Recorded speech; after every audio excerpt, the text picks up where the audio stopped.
Hello and welcome to another video. So today we're taking another look at Waterhaven. This is a little bit more updated, a little bit more refined than our previous video from day one. So this deck is pretty okay, honestly. I think Waterhaven's fell off a bit now, considering it gets pretty hard countered by Rune, which isn't great, and some of the aggro decks can kind of deal with it pretty early now, so that's also not great. But in general, I think it's still really solid. If you curve out really nicely, you can do some really nutty things against anything that isn't Rune pretty much, so we'll get right into it and take a good look at it. And we've got some Divine Guards this time. This is a pretty decent removal card in the end. Stacks pretty well. We are running the Angelic Maiden this time, along with obviously Almirage for a nice little bit of combo. Immaculate Adjudicator is being added as well. Select enemy Florin Field and banish it. Pretty nice card actually. Really good removal.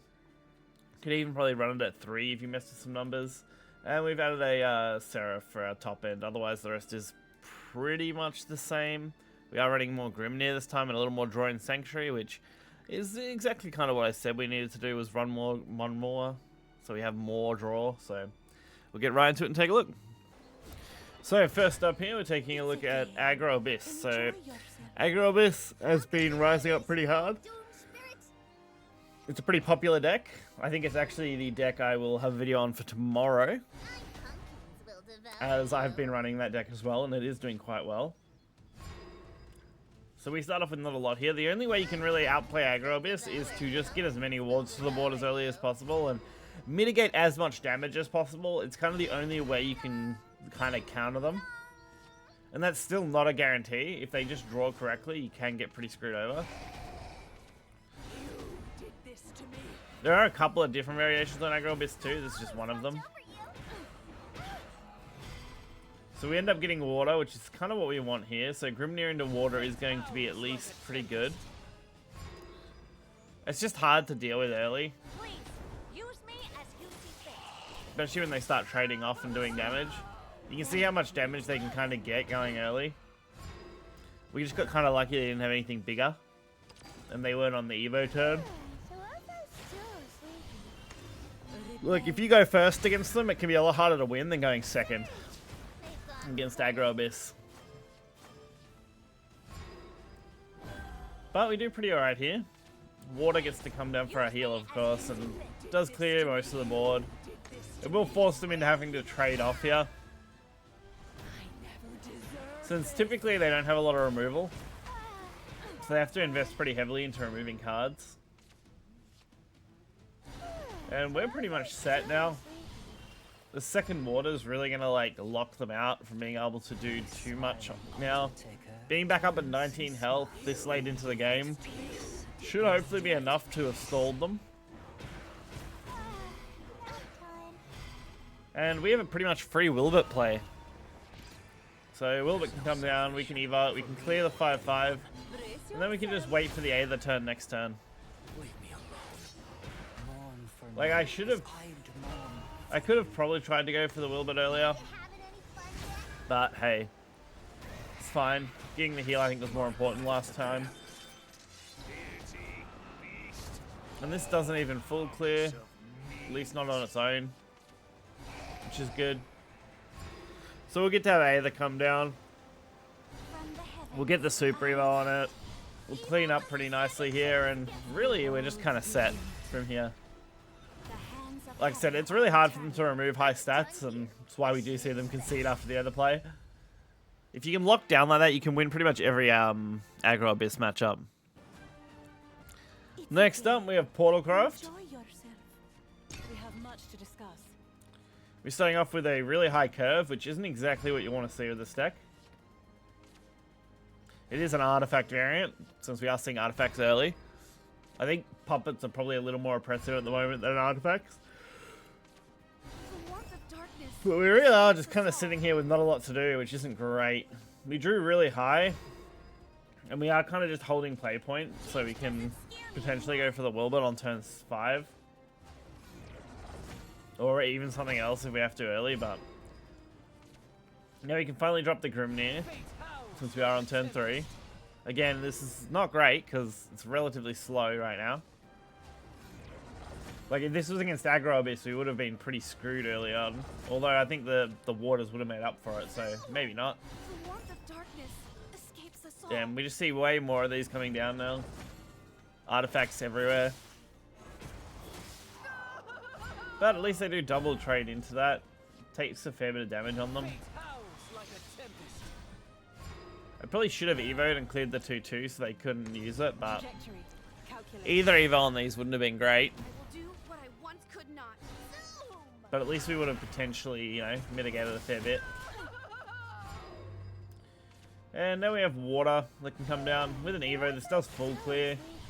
It still isn't great because we don't have, we didn't have the Wilbert and we don't have a way to use this extra play point, so we're kind of just wasting it. I should have just used it earlier and committed to it. The 6-drop gets to come down, which is fine. Having to use it for trade-off is really good for us. And we can now just go for the Aether. We can actually back-to-back Aether if we want. Which isn't as great without the Wilbert, but it's enough. It's a very solid card, Aether. I think it's extremely strong. Anything that can flood the board while giving Aura, really good. Because like this Sylvia can only clear the one card. This might hurt. Yeah, not being able to clear the rest of my board, kind of not great. I mean, okay, technically it does clear 2 because it doesn't get to attack, but it's not really a big deal. Now we get our Wilbert, which is great, especially with the Evo. So while the first Aether wasn't great, the second one, this should really do the job. It's not easy to clear this Almirage now either.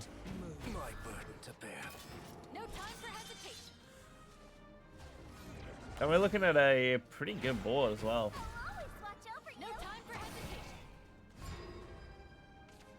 Now we can pretty much just Jean this away, boost everything on our board, and go face with everything, which is more than enough to go for lethal with Evo. I think even without Evo it was enough, right? Like, it was plenty. I won't give up. Tidy win there. And the last but not least, we have Haven versus Haven. Enjoy yourself. You look So we end up curving Wilbert early, which is great. We finally end up hitting an Olivia. I don't end up using Olivia too often for its Super Evo, but hey, it does exist. So we get to drop our little wing.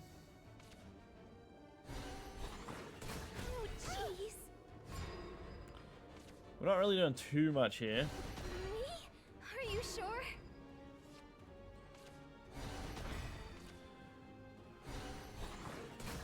Unfortunate, not a lot going on. And weirdly enough, these are also some of the games where I didn't end up dropping our 1 play point amulet. It just didn't end up in these few wins, which is interesting. Because I ended up facing a lot of Aggro Abyss and stuff. So I didn't want to just cover only Aggro Abyss decks for wins, so I tried to take a few of the classes that were different.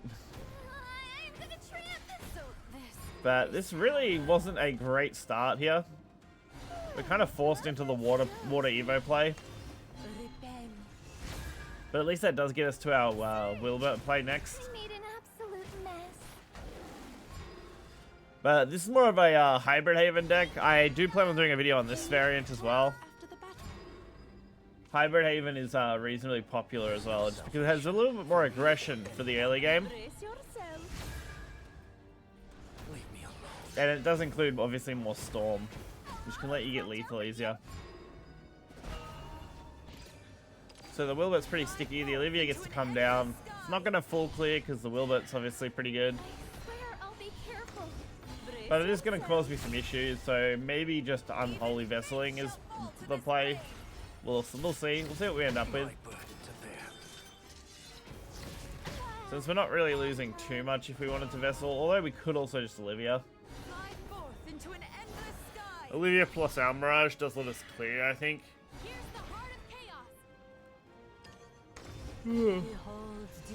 Even if it's not the best way possible. So we just need to use both these wards. And then we get the clear. We also pretty much set up for a Jean play if we don't get cleared here. Which, given that they went for the Aether, they're not going to clear the Super Evos. So now Jean can pretty much just come down and clean up board, and we can hit face for more than enough lethal damage. Well, I tried. For a pretty clean little win there. So overall, I had an okay time with this deck. Not as good as day one, honestly. It's probably mostly just because the meta has shifted a bit. The rune decks were becoming a real problem for me, and I was about 50% on the Abyss decks, depending on if I drew the correct wards before they drew their correct damage, which was a little bit of a pain, considering. But overall, I think the deck is okay. It's a little too expensive for me to highly recommend, considering, you know, all the legendaries that are needed for the deck, and considering what kind of power it is. But overall, it's fun. If you like Wardhaven, definitely give it a go if you have the cards for it. And until next time, guys, I'm going to see you then.